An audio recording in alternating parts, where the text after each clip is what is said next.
Fritz, this is really such a fun place to chat. Thank you for having us. So do you ever grill at home? Of course. Okay, so when you're grilling, this is from a very curious consumer. And growing up in Milwaukee my whole life, my dad always grilled the brats and the sausages in beer. Are we supposed to do that? Do you do that? No, absolutely not. That's called masking the quality, right? Well, yes.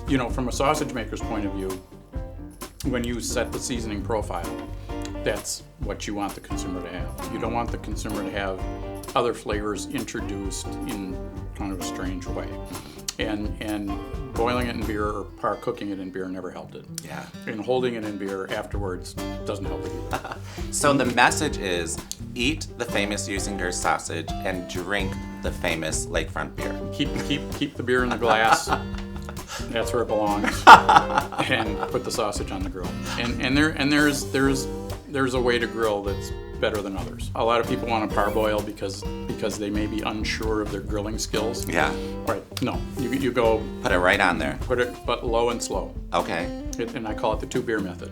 Okay, tell me. So it's the coals are low enough that by the time you as an adult drink 2 beers, not as a 21-year-old drinks 2 beers, the sausage will be ready.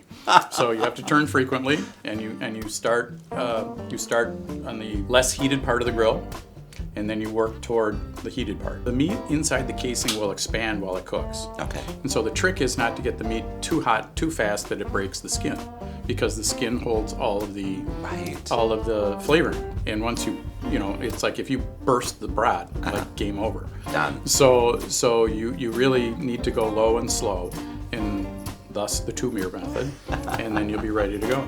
A grill master. I love this. Yeah. These are invaluable tips. My summer is now changed. Right? Well, hopefully so.